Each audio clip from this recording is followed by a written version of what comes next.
This is the Judiciary Committee hearing on the appointment of the Colonel of the Rhode Island State Police as the Director of Public Safety. We do have a quorum of the Senate present here. What our procedure is going to be, we're going to call the witnesses to speak first, and then Colonel will ask you to come up and make a presentation to us. We do have 3 witnesses signed up. If there's anyone else present who would like to sign up, there's sign-up sheets over behind the where the cameraman is over there. The first witness we're going to call is Lieutenant Ronald Madison.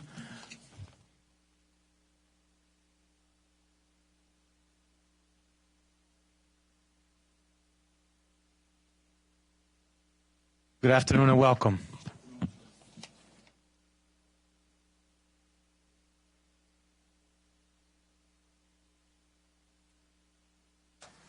You can proceed.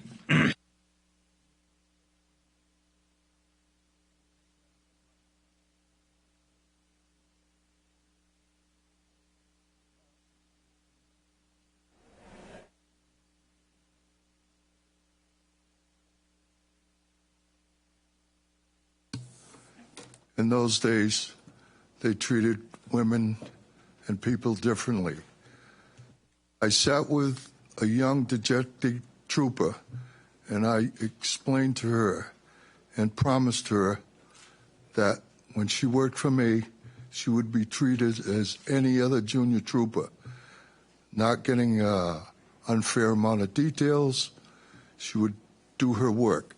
Once she understood that, she became one of my best producers. And she has worked hard, very hard. I've followed her career, and I have the utmost respect for her, and I'm sure that as the Colonel of the State Police, there won't be many people coming dejected by their treatment, because this Colonel will not tolerate it.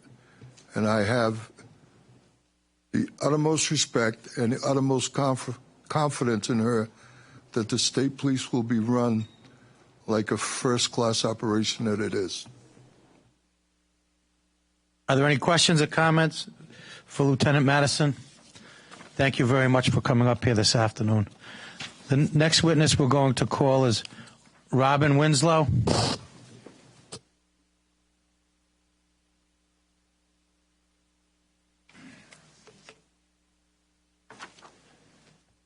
Good afternoon and welcome. Thank you. You can proceed. My name is Robin Winslow, and I'm a retired lieutenant from the Coventry Police Department.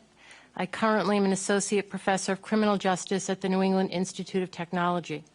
It is my honor and privilege to come before this committee today in support of Ann Assumpico's appointment as Colonel and Director of the Department of Public Safety in the Rhode Island State Police. I've known Colonel Assumpico since 1990. When she was tasked with patrolling with me, a brand new rookie officer for the town of Coventry. Colonel Assumpico taught me how to be a good officer, what it meant to wear the uniform with pride. She taught me the value of respect and fair treatment, that command presence was more than just being an imposing figure in uniform. Command presence was exhibiting control in a chaotic situation, taking charge with confidence, deference, and trust from your fellow officers and the community we were sworn to protect. As a member of Rhode Island law enforcement, as a teacher of young people who aspire to a career in law enforcement, as a mother and grandmother of 2 girls, I come before you in support of Colonel Assumpico. With her appointment, we will now know that the glass ceiling in Rhode Island law enforcement has been broken, and that hard work, dedication, and doing the right thing along the way will be acknowledged and rewarded. Thank you. Thank you. Are there any questions or comments for this witness? Thank you very much. The next witness we'll call is William Marcott.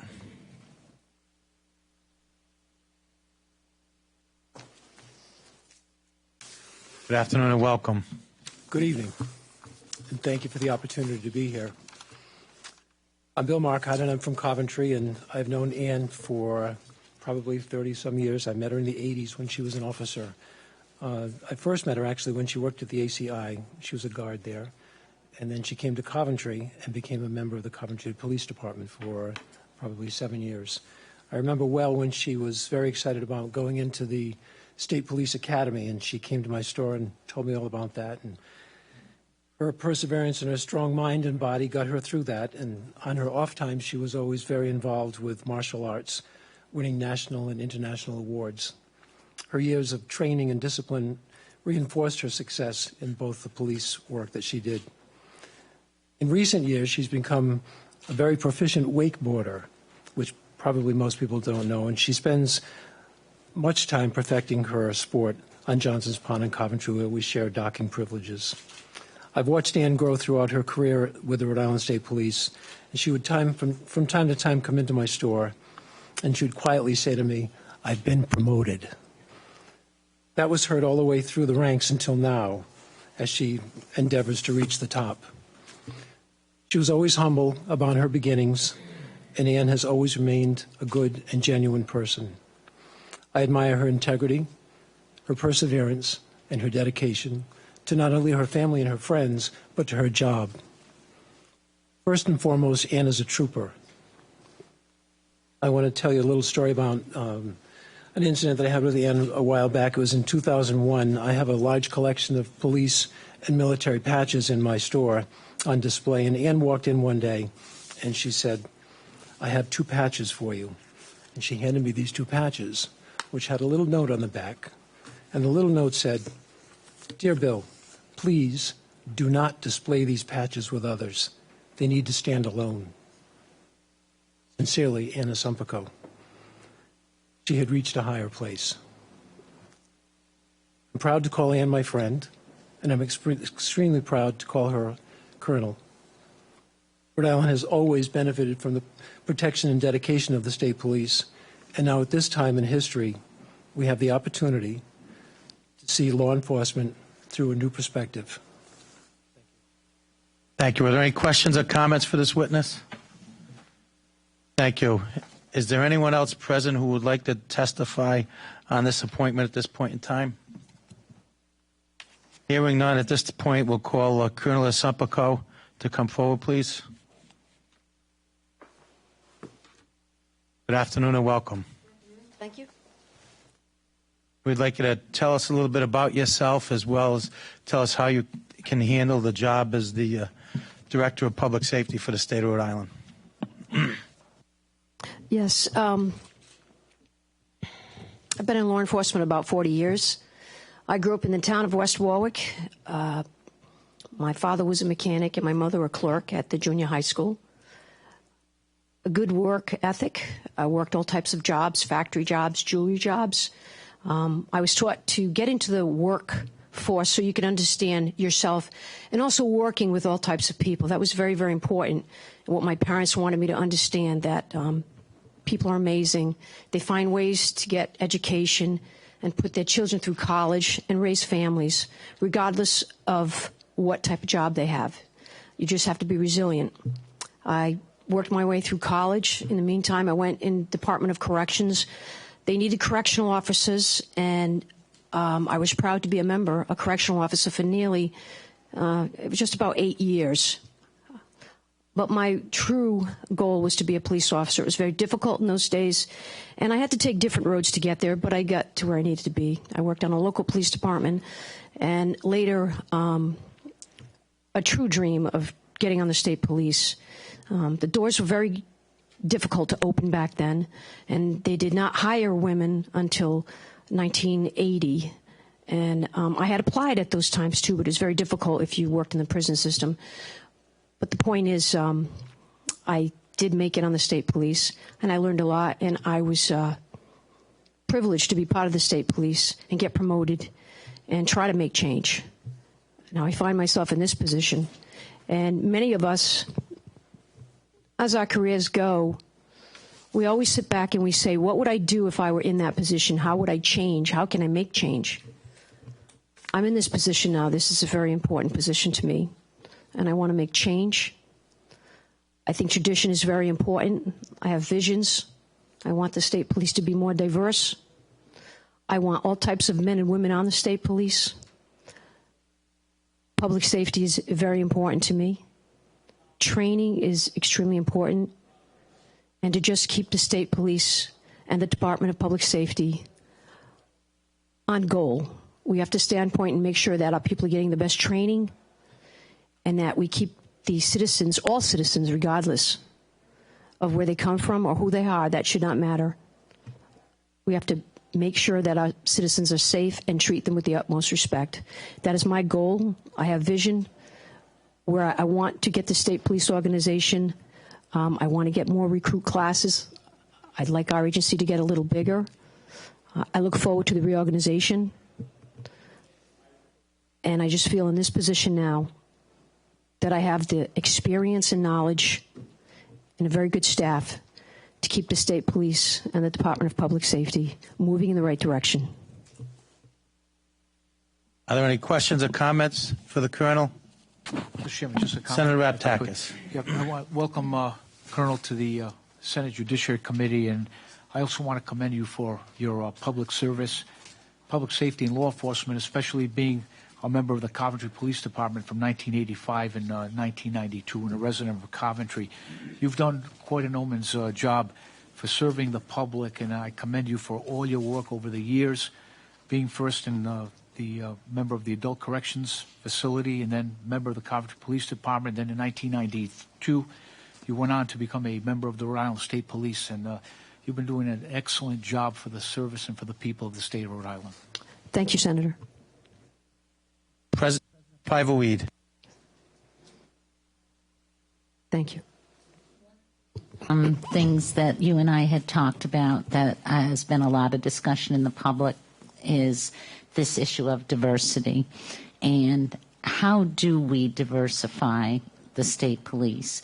There's a concern as to how you would go about that. When I say there's a concern, there's a lot of discussion, as you and I talked about, as to how you can achieve that goal. Could you share a little bit with myself and the committee some of the thoughts you have about why we're not able to retain minorities on the state police and what plans you have and ideas, thoughts that you have to improve diversity on the state police? Yes, thank you.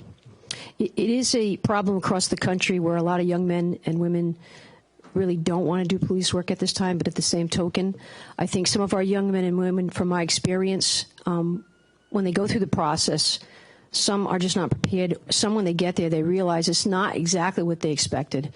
But also, I think a lot has to do with the proper training and to get them geared up, to get them through the process to be a police officer or a trooper, and to show them each phase. Since I've been in the colonel position, we've come up with a new model.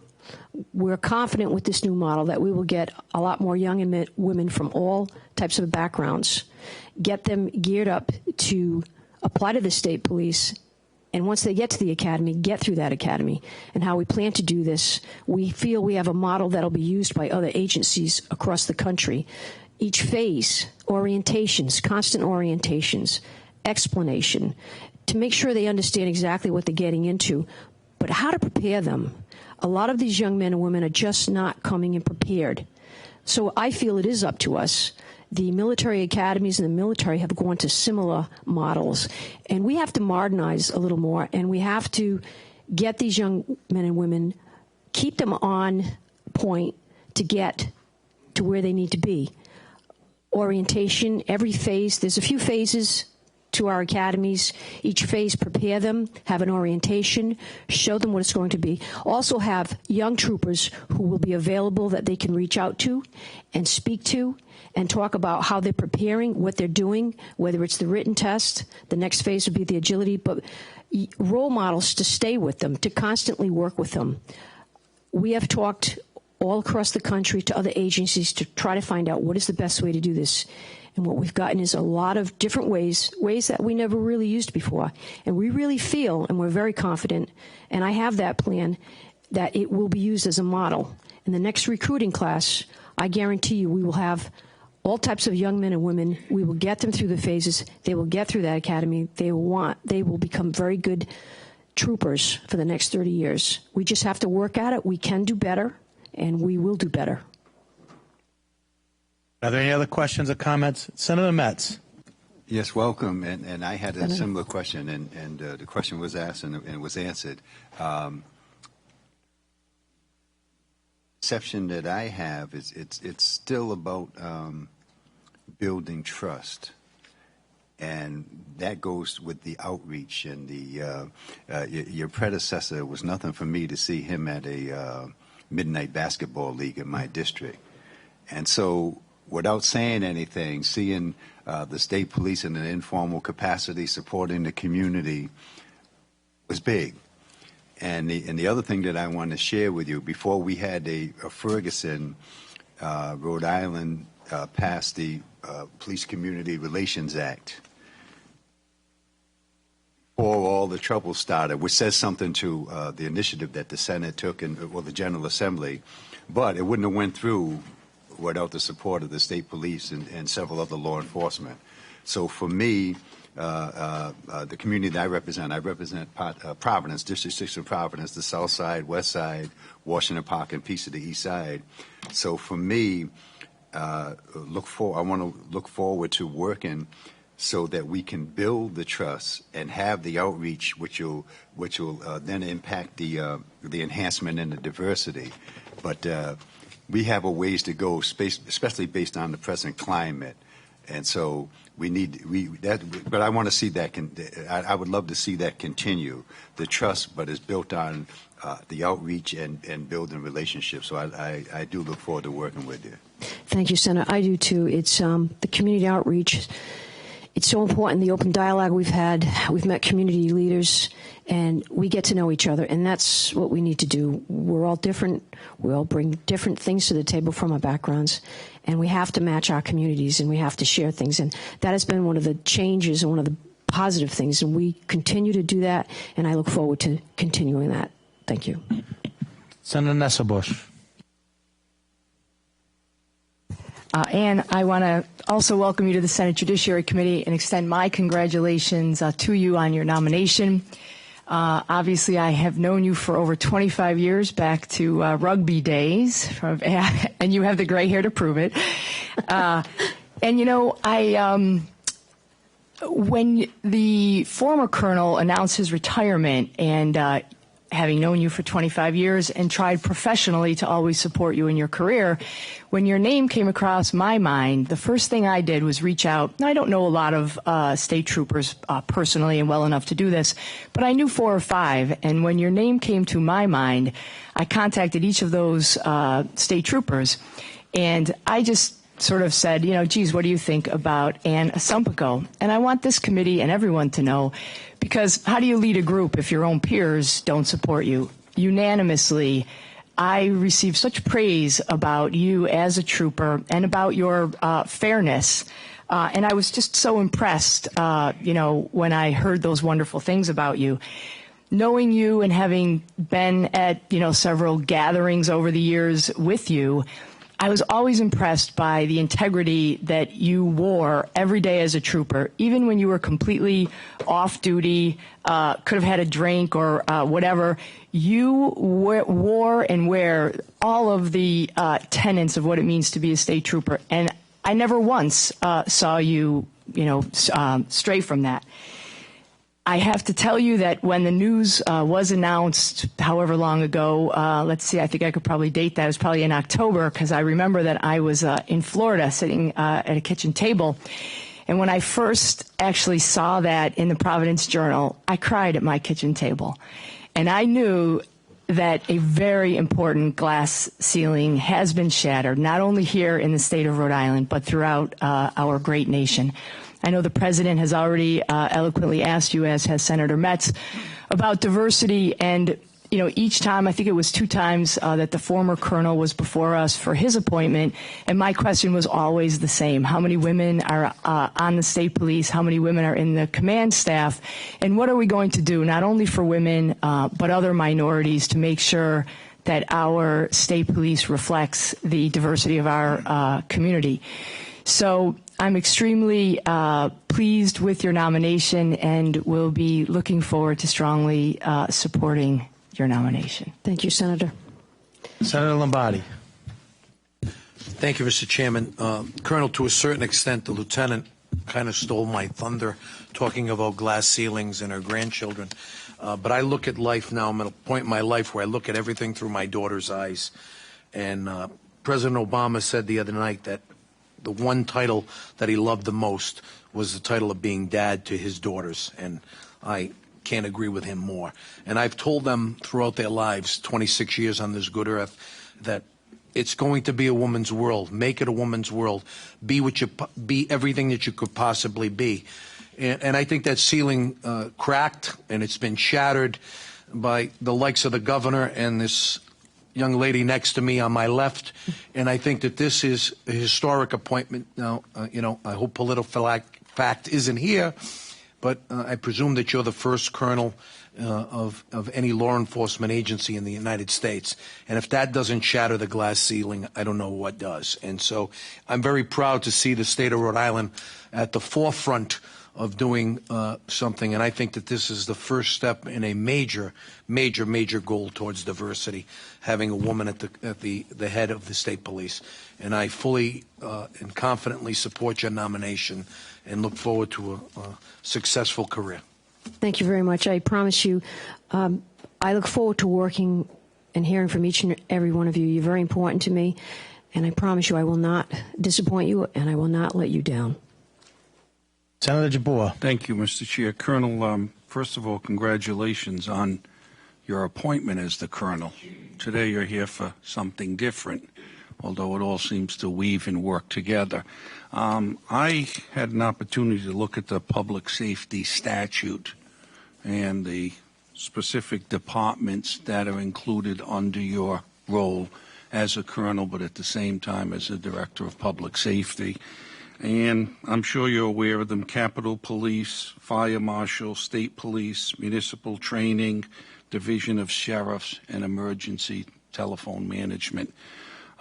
Is there any one of those departments that either concerns you or you have some type of plan that you feel you need to implement to make that even a better department? Well, I think the reorganization will help. It'll get us in line with other states to put our resources to use what we have. I think it's a good move. I support the reorganization, and I think it will be good to have a director of public safety overseeing those organizations. I look forward to it. I think it will work, and it is in the plans right now, and we'll just have to see exactly when that takes place. The other question I had is, and I can go back a couple of years ago as a state senator in Providence, there were some real issues with crime and shooting, some murder, a couple of real violent acts that occurred over the course of the summertime. At that time, I had asked your colonel if the state police would come in specifically to help. And although being a Providence senator, I'm sure that initially it wasn't well received by the local police department, I have to say, but for the state police, things would maybe not have quieted down, but they did a tremendous job in Providence a couple of summers ago. So the question that I have for you is that, one, what is the relationship right now between local police departments and the state police? Is it a good relationship? I have had my career working with a lot of these men and women. I've known them for many years. As of right now, it's very good.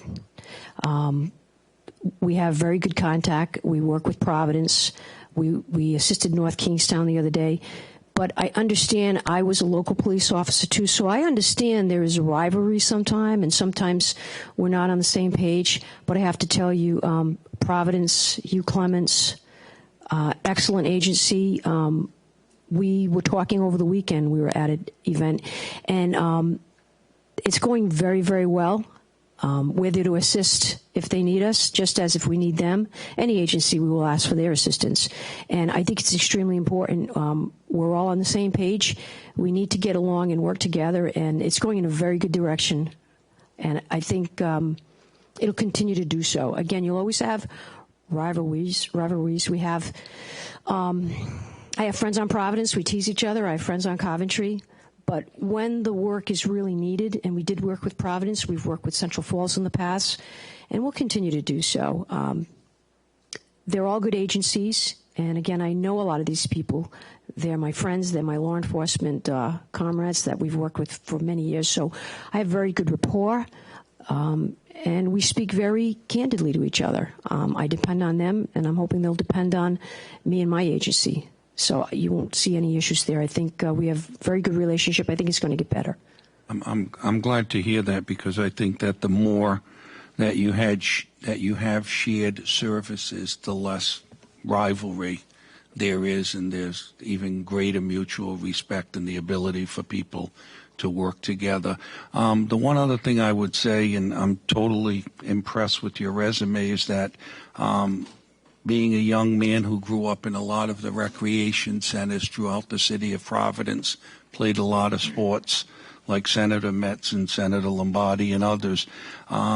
It would be, I think, if we could think about some kind of a partnership in the community with the athletic portion of the state police, with the community rec centers, I think that would really go a long way in creating a more harmonious relationship with these young people that are there at night. They do their homework there. Many of them do not have computers, so they go to these facilities and they do computer. The directors are great people, and I think having a sense of stability from law enforcement creates a respect at a much earlier age than people anticipate it might happen, and I think it comes back twofold later on in those children's life. Correct. We make sure our young troopers, too, whenever we get a request, we do reach out. We are involved with the community and after school activities, but I understand it's very important that we keep that dialogue open, we keep it going, and we have had success, and I agree, we will continue to do that. It's a very good thing for the community, and our troopers, they learn also. They get to learn different communities, and it's just good all around. So we will continue that. I agree with you. It's a very good thing. Thank you.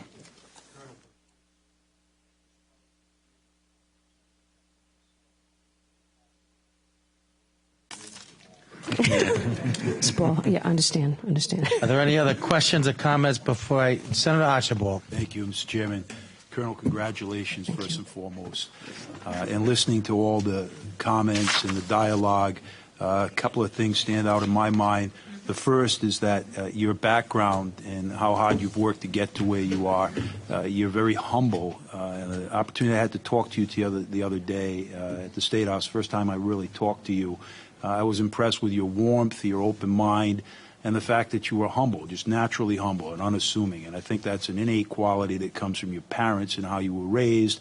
And you mentioned today the hard work and the different jobs you've done. And there's a pride still in the good sense in those jobs, because that's who you are. You've never forgotten those rungs that you had to step on to get to where you are. Secondly, in your leadership, you mentioned the word a couple of times, vision. You keep coming back to vision. You get a lot to say, and you can hear that today. I mean, you just touched on it because of time and the fact that we're here today to touch on things and not to get into any great detail. But you can tell, you can feel it. It's palpable that you have a lot to say, and therefore behind that vision has to be some plans that are going to really, I think, benefit the agency and the state of Rhode Island. So that's exciting and encouraging. And finally, it's the feedback that I've heard from different people, from troopers and people in your agency. Everybody likes you. I haven't had one person say, and as echoing Senator Nesselbush's words, I haven't had one person, I mean this sincerely, not one person said, I'm not, it's all positive. People are excited about you, the energy you bring, and that's you. That's earned. You don't command that. So it's exciting, and I commend the governor. I commend you. You're focused. You're up to the task. It's exciting. So welcome, congratulations, and I'm proud of you. Thank you, Senator. You're welcome. Are there any other questions or comments? Senator Coyne.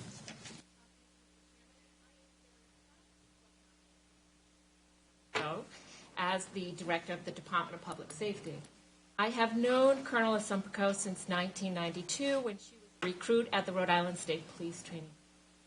And I was one of the instructors on that staff. Over the years that followed, our careers intersected numerous times. So the comments that I am making are based on my personal knowledge of Colonel Assumpico. We most recently had the opportunity to work together in the Planning, Research, and Accreditation Unit. Because of the responsibilities of that unit to supervise the agency's national accreditation by the Commission on Accreditation for Law Enforcement Agencies, there is no unit that teaches a trooper the ins and outs of the entire agency as much, and in my opinion, that better be as one to lead the division.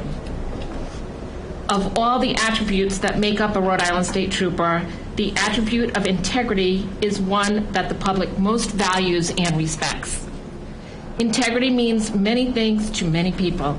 It means always being honest in your dealings with your peers, with the public you serve, and with those you encounter through on and off the job. It means telling the truth even when the truth may be unpopular.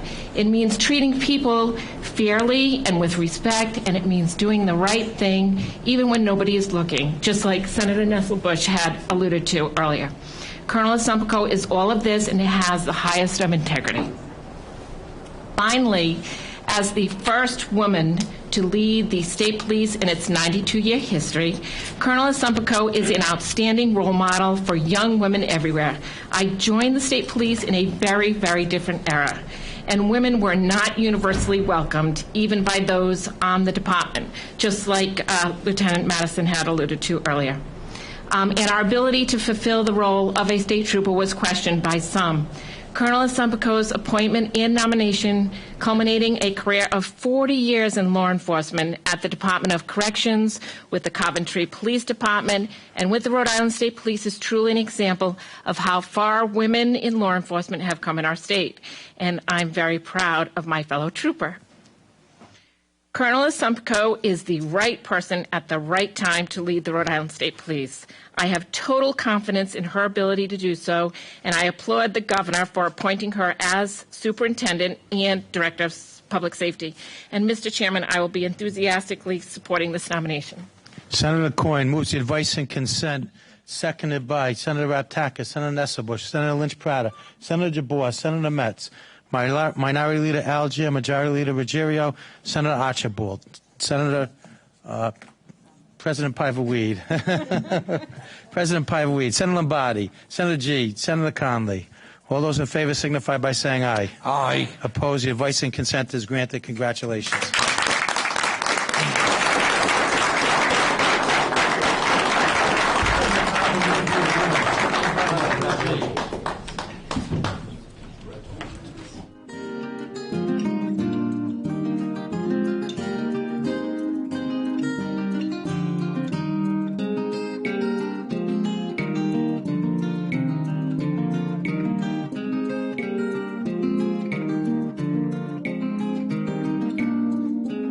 Up next on Capitol Television, the Rhode Island Senate.